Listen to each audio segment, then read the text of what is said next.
bandeko balandi pe bandeko bayoki tozali kopesa bino mbote na mokonzi na biso Yesu Masiya.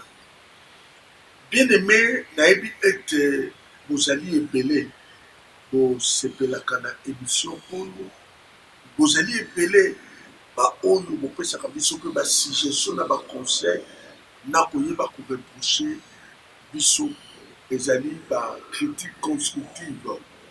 Topamboli Nzambe parce que ye azali nkolo na ntango mpe nkolo na mokolo, esepelisaki ete biso lelo tokoka su kozala na bino elongo. Yango wana tokobonde Nzambe, tozali kotondo yo, tozali kokumisa yo mpo oza malamu. Merci mpo na ntango malamu epesameli biso na mokolo na lelo, po toyekola maloba na yo, po ete toyoka pense na yo oyo bongisi mpona biso. Tozali kopambola baye nyonso bazolanda biso bisika nyonso na Kongo libanda na mboka mpe bipai nyonso. Nzambe sunga mpe molimo na kamba biso ebandeli te na suka na Kongo na Yesu tobondeli bongo tolobi amen. Amen. Mais bien aimé, tozokokoba na thème na biso oyo toza nango, tozolobela sur la délivrance. Nayebi ete dernièrement tozwaki un exemple biblique à ce qui concerne la délivrance. Tozwaki Mateya likolo ya mwasi ya prophète, ya fils de prophète oyo mobali akufaki, mwasi atikalaki bongo créancier to moto ya niongo ayaki kosenga niongo. Mais kosenga ya kosenga niongo ayaki kosenga nde bana, apesa ye bana na esika ya niongo po ete ye akomisa bango baesclave ndenge ya alobelaki. Alors toyekolaki komona ete eza mpe na un mokristu akoki mpe kozala procédé soki afongoli porte. Toyaki mpe su kodécouvrir que lelo yo kokozala na baproblème na makambo oyo osala te, okomi kokutana na baproblème badifficulté et okoki kozala responsable ya baconséquence ebele. Mais Nzambe asomaki biso toki kocomprendre que eza na biso malamu ya koluka délivrance. Nazo koinsiste na likambo oyo, bien aimé, délivrance balukaka ngo e napesaki bino quelques signes oyo ezotalisa ke soki omoni makambo na vie na yo oza na besoin ya délivrance. E nayebisaki bino lisusu ete délivrance eza kaka te kokweya ndenge biso tokanisaka te. Délivrance ngai na yo toza na besoin nango na domaine moko na vie na biso. Alors tozokoba lelo tozali kolobela boye na tozolobela likambo ya le principe biblique sur la délivrance. Le principe biblique sur la délivrance, c'est-à-dire na délivrance eza na ba principe et ba principe wana esengeli ezala respecté. Soki ba principe wana eza respecté te, eza nini? Nayebisaka bino na mateya na nga mingi ezanga te. Nayebisaka bino ete il faut yeba Biblia eza na 98% ya ba principe et 2% d'erreur. Et Nzambe mpe biso tosambelaka aza Nzambe ya ba principe. Et soki obimi na principe wana, même le délivrance esimba te parce que eza en dehors ya principe. Yango wana eza na biso malamu olanda ba principe oyo malamu ekosunga yo. Alors principe ya liboso se tolobelaki yango, tozoloba ete la délivrance et la prise de conscience délivrance et sa prise de conscience. C'est-à-dire, ceux qui montent, azali na besoin ya délivrance, ye moko akosala ko babengaka état de lieu. C'est-à-dire, revoir vie na ye, revoir marche na ye, évaluer vie na ye, vie ya libota na ye, et pourquoi pas communauté. Yango na totanga note soko tali na des Chroniques, chapitre 7, verset 13, par le Bible. Si vous constatez, le ciel est fermé, c'est qu'il n'y a pas de bénédiction. Vous voyez qu'on constate la sécheresse, quand je crois que j'en verrai la peste. Ce qu'on dit sécheresse. 3, ce qu'on dit l'épidémie de la bien. Ce qu'on s'allie constat wana, dans verset 14, il y a 2 Chroniques 7, 14, ce qu'on va le dire. Si mon peuple, qui est invoqué mon nom, s'humilie, prie, cherche ma face et se détourne de ses mauvaises voies. 3. Résultat. 1. Tu seras exaucé. 2. Ton péché sera pardonné. Et 3. Il guérira ton pays. Et ça principe.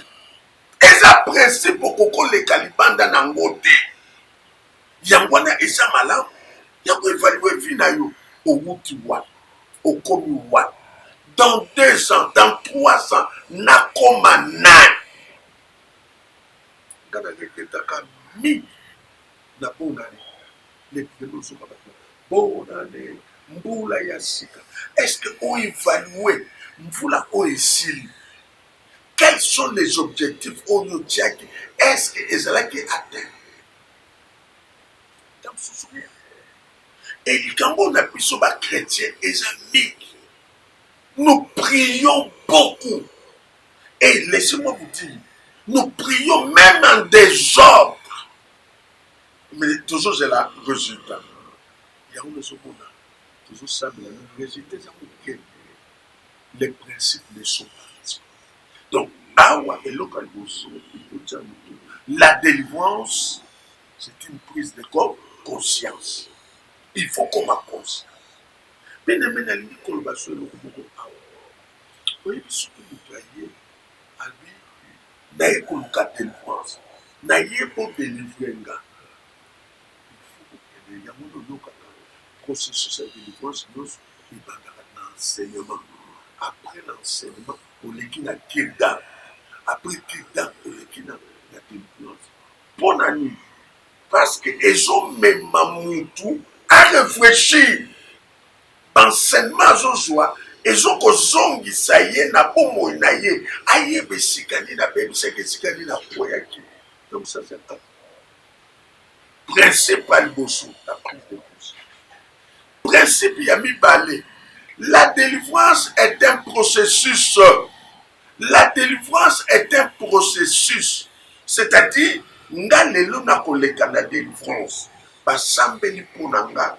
Mais de temps en temps, je suis à l'écoute de la parole de Dieu, à la méditation de la parole de Dieu. Et comme on a, mokolo na mokolo zali ko consulter Biblia, mokolo na mokolo zo tanga Biblia, on se ko découvrir que ils avaient le comme sous peu na bombe il faut qu'abonner. Donc la délivrance n'est pas dit automatiquement quand on prie, c'est fini, non. Il y a certaines choses et je sais une certaine démarche à faire pour te montrer quand là. C'est pourquoi mon frère, ma soeur, ne sont pas conseillés. Même au cas de la délivrance, accroche-toi à la parole de Dieu. Écoute la parole de Dieu. Médite la parole de Dieu. Ndenakati okoyeba. Nzaba kobalose so makambo ebe ebele. On peut découvrir certaines choses comme on a normal. Deuxième principe, la délivrance est un processus. Troisième processus, yango tolingi kolobela. troisième démarche, troisième principe, c'est la repentance. Alors, l'ananga bien, la repentance sincère et profonde. La repentance sincère et profonde. Comment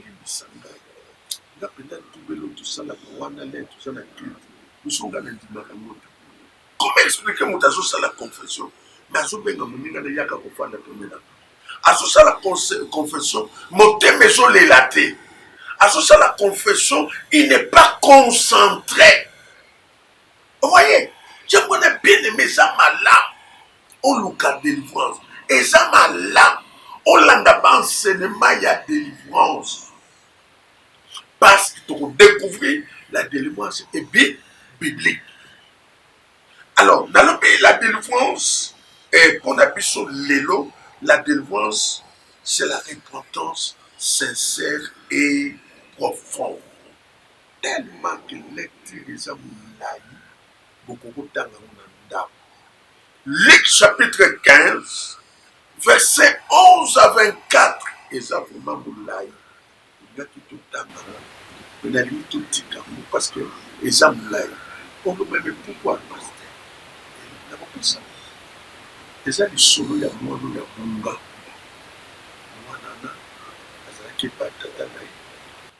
Asengaki bomengo na ye. Azui, papa pesi ye bomengo. Azui bomengo ake kosala yango ambiance. Suka nango mbongo esilaki. Tangu mbongo esili, akomi kolala nzala. Akomi koniokwama. Yango wana avanda continue. Mais quelque part, pas si ezalaka malamu, pas si ezalaka malamu, badifficulté mpe ezalaka malamu, maladi mpe ezalaka malamu, ememaka mutu na réflexion. Yango wana bible alobi na biso je crois que eza na ecclésia sobe na prophète balobi esengo na ngai nakende na matanga olie nakende esika fete parce que na matanga en tout cas, dans mon cas, kaka interpellaka kaka. Interpellaka kaka. À un certain moment, et combien de kaka attention à you? Yango wana, tangu pe ba difficulté commis. Et puis ça va réflexion à moi. À réfléchir. Tangu pe malade, des autres oume la tangu ce soit solution. Et puis ça moutou makabisi. Wana batalinga la balubi. Moutou et sali. Moutou et sali. Donc, il y a na processus, na ba processus, il y a délivrance. Et ça, na troisième processus, la repentance sincère et profonde. Pourquoi na zone ba sincère? Bien-aimé, étant pasteur, na bakabatu na ba kildam, na bakabatu na ba consultation, na bakabatu na ba entretien. Mais je me rends compte que Moutou aye kosolo la na yo, mais elle ne vous dit pas la vérité. À sa sincérité, na makambuya azo loba. Or, et ça m'a osala sincère, quel que soit quoi, zala sincère. Zala sincère. Atali kamango eza mabendenge nini? Zalaka sincère. Lobaka solo. Et yami balé, il faut qu'on t'attende en profondeur. Après ça, ça le tout ça n'a pas de cas. Moutou, il ne l'a pas tate. A comme qu'on semble là, balamoko, parce que comme qu'on s'allait ma prière, à propos de tout cela, dans un mois sur la vie, ça va ser. À ça là, avortement, ça là, il va piétage à ma paix. Et causer un problème. Mais les lots, puisque tous les conséquences, nous ignorons les causes. Il y a une repentance, une délivrance. Il faut qu'on mette Mamoutou à découvrir la cause et même les conséquences à l'élo. Stérilité à l'élo. La conséquence, non, conséquences individuelles ou personnelles, conséquences héréditaire, c'est-à-dire que okoki peut hériter par conséquence mosusu, mais il faut qu'elle ait en profondeur. Ça c'est très important. C'est pourquoi ndako nyonso étage soki bakotonga ngo na 26 niveaux bakotaka mpenza na bozindo. Mais c'est ça la délivrance. Alors mwana oyo abunga wana ntango amoni baproblème bible elobi mama okotangela biso na Luc 15 mais verset 17 na 18 mwana oyo asali nini amizongisi na kati na ye. Yokatanga Luc chapitre 15 verset 17 tine même na 18. Étant rentré à lui-même, oyoki ntango amikotisi na kati na ye, il s'est dit, alobi combien de mercenaires chez mon père ont du pain en abondance? mutu esalisi kawa na ndako ya tata na ngai bato bazosala kuna bazolia bazomela toke. Et moi, ici, je meurs de faim. Ngai awa nazali kokufa nzala. Bien aimé, badifficulté ozotraverse eza moment ya réflexion, baproblème ozokutana nango eza moment ya baréflexion. Ekoki mpe kozala oza na prison ozolanda biso na prison wana yokoti eza moment ya réflexion. Okolanda biso mpe en direct maintenant oza na mbeto ya hôpital osali nayebi te bamwa ebele peut-être oza mpe na malade ezosila te ezocomplike toujours eza moment ya réflexion. Okopase mpe moment ya chômage eza moment ya réflexion. Okoki mpe kozala na kati ya moment ya confinement eza mpe moment ya réflexion. Eza moment ya kosala nyonso te. Mama continue tolandi lecture eza moment ya réflexion. Continue lecture. Je me lèverai. Oyoki azongi na kati na ye amisosoli. Deuxième opération asali ya kobombama. Je me lèverai. Il faut faire un pas. Il faut se lever. Il faut qu'on soit décision. Il y a qu'on poser acte par rapport à la réflexion. Il y a continuer lecture. J'irai vers mon père. N'a qu'aucun vers les concernés.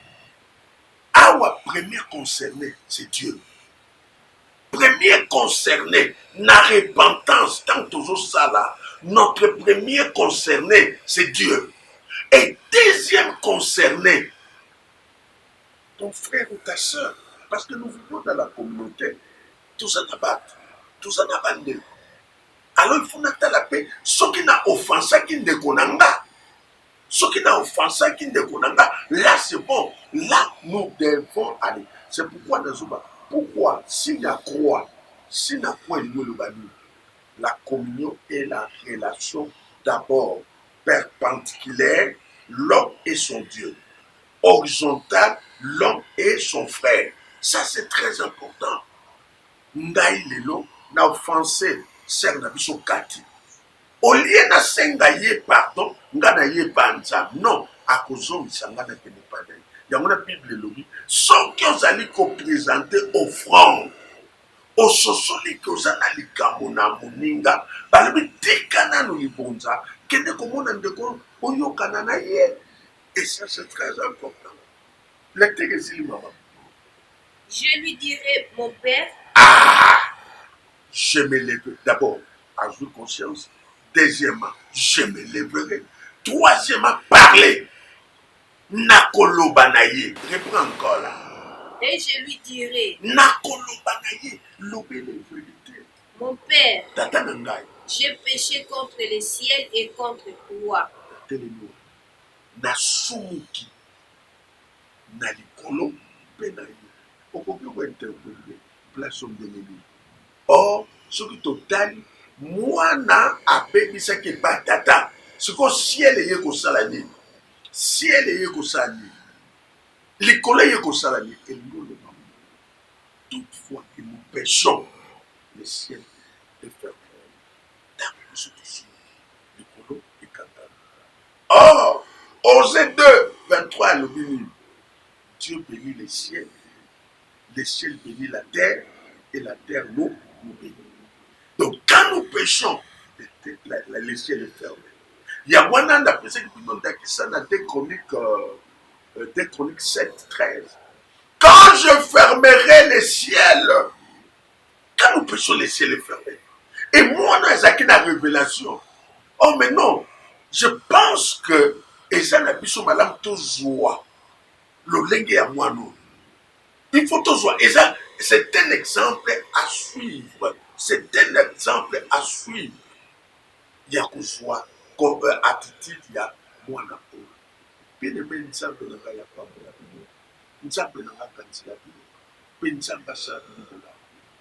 tout ça va être l'école de la ministère de la foi, aide de Kinshasa, marqué dans 60, entre Chabakabe, la commune anglaise, et Baïwan, surtout soit. Aux en a besoin, c'est très important, content, na biso en contact, ce qu'on a besoin de délivrance. Bien aimé, numéro la biso Zawana, mais ça peut madame Tolobaka, parce que parce que la biso peut na radio. Plus 243, 81, 24, 74, 041. Plus 243, 81, 24, 74, 041. Awa pe okoko biso même na WhatsApp. Mosu c'est 200, plus 243, 85, 32, 35, 698, plus 243, 85, 32, 35, 698. Pe okoki kokota na YouTube obetika Crispin Toto TV okozwa biso tokomi na suka nzambe na bomoi topesi yo vraiment merci topamboli yo mpe tokumbisi yo mpona opportunité oyo opesi biso natiki bandeko nyonso balandi biso kati na maboko na yo nzambe omimonisa mpe osala parce que oza nzambe osala epai na yo eloko eza impossible ezali te ngemisa mpona na kombo na yesu oyo aza mokonzi mpe mobiki tobondeli mpe tolobi amen. Amen.